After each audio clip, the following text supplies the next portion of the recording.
Now it's time for our lovely singing stars, the four famous King sisters. Gonna take a sentimental journey.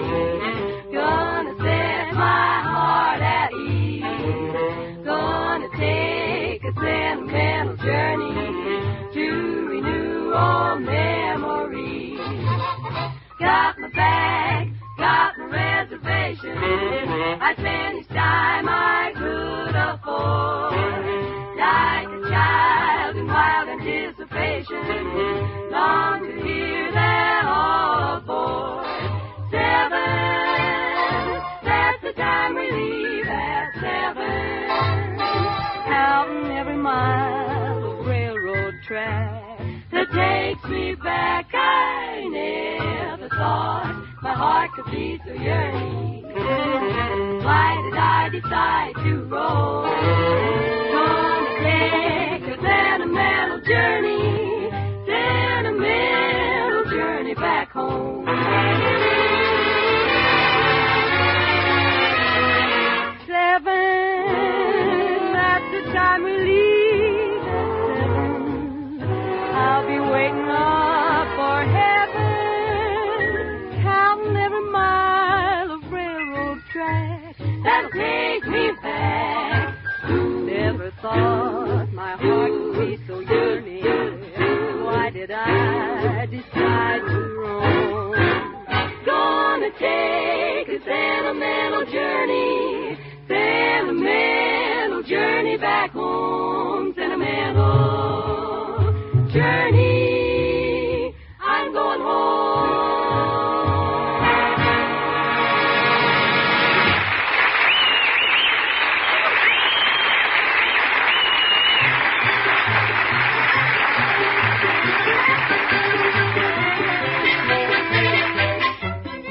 Now, let's get back to Ozzie and Harriet, shall we? There's been a little quarrel at the Nelson household this evening. Oh, I can't believe it's anything serious, but yet, well, gosh, Ozzie did walk out and slam the door, and, well, we'll see. As our scene opens, Ozzie is mumbling his way down the street. Sometimes you just gotta put your foot down. Hello, Mr. Nelson. Oh, hello, Emmy Lou. I'm sorry I can't stop to speak to you today, Mr. Nelson. I've simply got to meet my girlfriend downtown. I've got to fly. Well, run right along, Emmy Lou. I got nothing on my mind right now except a lot of domestic trouble anyway. Goodbye, Mr. Nelson. Did you say domestic trouble? Oh, well, it's nothing serious, Emmy. Nothing to get excited about. All that happened was Mrs. Nelson and I had a little difference of opinion. Oh, is that all? Yes, although that really does create sort of a problem. You call that a problem, Mr. Nelson? Just put yourself in my shoes. How would you like to meet a boy that you fell in love with at first sight, and he fell in love with you, too? And he kept saying he loved you, but he couldn't get married because he was supporting his little sister. And then you found out he didn't even have a little sister, that it was all lies, lies, lies. Is that what happened to you? Well, no, but I've got a blind date for tomorrow, and you never can tell.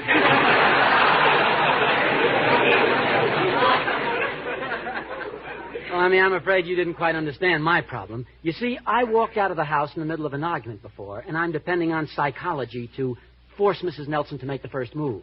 You mean you're going back in the house and make up? Oh, no, that's where the psychology comes in.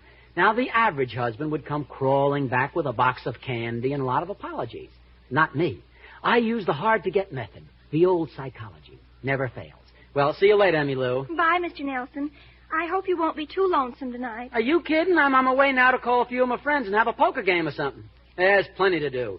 Probably be a big night for me.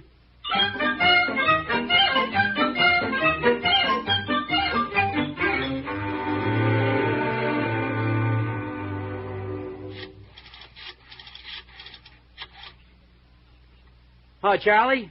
Yeah, this is Ozzie. That's right. Yeah, I haven't talked to you in months. What's new? Really? Today? Oh, well, congratulations. What is it, a boy? Ah, that's swell. And I don't suppose you'd be interested in the game tonight. Well, anyway, it's been nice speaking to you, Charlie. Haven't talked to you in months. So long. Oh, by the way, this new edition's number 4, isn't it? What?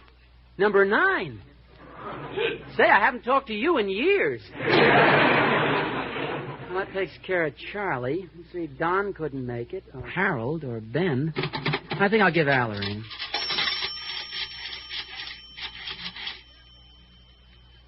Hello, Al? Hey, this is Ozzie. Yeah. How about a little poker tonight or a night baseball game or something? Promise your wife what? Well, just tell her you'll take her to the movies some other time. No, of course I'm not drunk. There's nothing wrong with a guy going out without his wife once in a while, is there? Men ought to assert themselves a little more. Then their wives would appreciate them. Well, no, I'm not making this call from my house. Okay. What? Oh, don't worry about me. There are plenty of bright spots open. So long, Al. Golly, all these henpecked guys. I know what I'll do. I'll call George. Or Cal. They're always on the loose.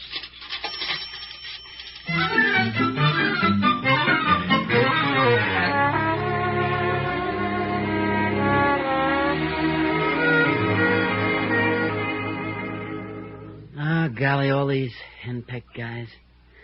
Hey, this solitaire's not a bad game at that. Let's see how much I lost to myself. Gee, I'd really be in a hole if I hadn't cheated a little.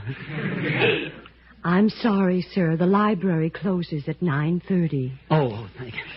Thank you. Well, I guess I've let Harriet suffer enough. I might as well go home and accept her apologies.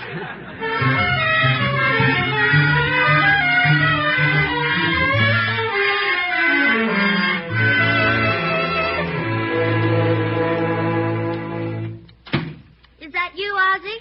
Yes, Harriet. Did you come back for something? Oh, I think I'll stay downtown tonight. Fine, that'll be a break for me. You've been snoring lately. Why, I just came back to get my other suit and some shirts and ties. I'll go upstairs and get them now. Oh, don't bother. I packed a suitcase for you with your things in it. It's right there by the doorway. Oh, yes. Thank you. What's the matter? Don't you like the suitcase? Oh, yes. It's fine. Well, that's fine. I suppose you've been having a big time. Oh, I just hit a few of the high spots. Dropped into the Macombo, and then over the Trocadero, and from there to Ciro's. Did you dance? Well, just a couple of turns around the floor at each place. With anyone I know? No, just a couple of cute little girls I happened to meet. They weren't particularly brilliant conversationalists, but they certainly were... Good dancers? Well, it was so crowded, we just stood in the middle of the floor and vibrated a little. Oh. Well, that sounds like fun. Yes, it was, I guess. Well, I'd better be going. I say I'd better be going. Goodbye. Goodbye. If you ever need me for anything, the faucet may start to leak again, you can reach me by putting an ad in the personals. Signed, Lonely. I'll come from wherever I am. I put your toothbrush and the razor in the suitcase, too. Oh, you needn't have bothered with my razor. I don't think I'll be shaving.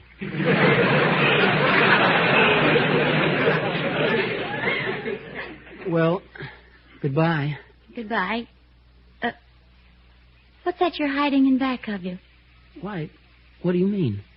Oh, I'm sorry. It's silly of me. I just thought for a minute it was a box of candy. How can a woman be married to a man for 10 years almost and know so little about his character? Don't you realize that if I brought home a box of candy to you, it would be an admission of defeat? It would be like saying, I'm sorry, forgive me. Well, what is that behind your back? A box of candy.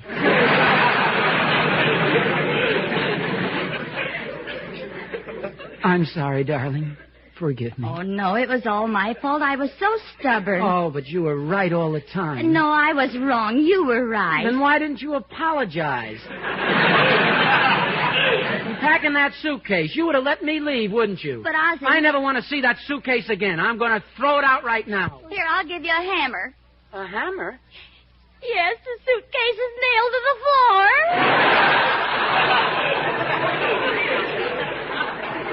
I knew I should have held out just a little longer.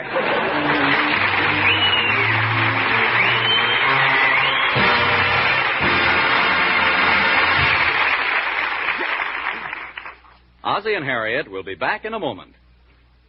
Mr. Smith? Mr. Smith, how about me? Oh, yes, you're the woman who had so many nice things to say about international sterling silver. May I speak now? It's all yours. Go right ahead. Friends, ladies, gentlemen. Oh, gosh, Mr. Smith, I don't think I can. Oh, don't be nervous. Just tell the folks what you told me about international sterling silver. Well, friends, ladies, oh, gosh. Oh, come on, don't be nervous. Just pretend you're in a department store, looking at a set of international sterling in the 1810 pattern. You've got one of the spoons in your hand, and you turn it this way and that, admiring the unusualness of the squared-off shaft and the way the silver gleams in the light. Oh, isn't it beautiful? You think how proud you'd feel if that international sterling service were in your home instead of in the store. You picture the way it would look on your table against your best linens and your favorite china. Oh, golly, wouldn't it be wonderful? Everybody I know would be green with envy. Go on. Go on? Well, sure. Now that you've got over your nervousness, aren't you going to say something about international sterling silver? No. I think I'll just say go and see international sterling. Well, that's very good advice, ladies and gentlemen. So tie a string around your finger, make a note on your calendar pad, do whatever you find most helpful to remind you to visit your silverware dealer this week and see international sterling silver. Believe me, you'll be glad you made the trip.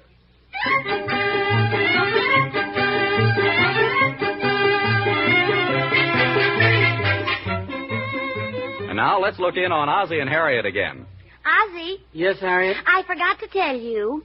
Before you got back, the librarian called and said she found your King of Diamonds under the nonfiction table. Oh, well, then you knew I wasn't at the Macumba. Was Ciro's dancing with those girls? Yes, dear. Well, then why did you look so mad? Because you looked so happy while you were telling me about it. Oh, fine.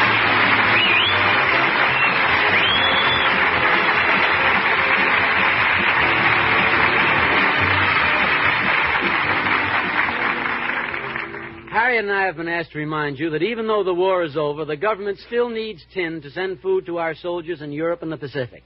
It needs tin to pack medical supplies for our wounded soldiers. It needs tin to put civilian goods back on the market. The need is great and the supply limited. And it'll take some time before we can get normal shipments from such places as the Dutch East Indies and Malaya. So for the time being, our most valuable tin mine is the American kitchen. And let's make sure that the tin cans are prepared properly for salvage. The labels removed, the tin washed thoroughly, and prepared in accordance with local requirements. Thanks a lot, folks, and good night. Night, folks.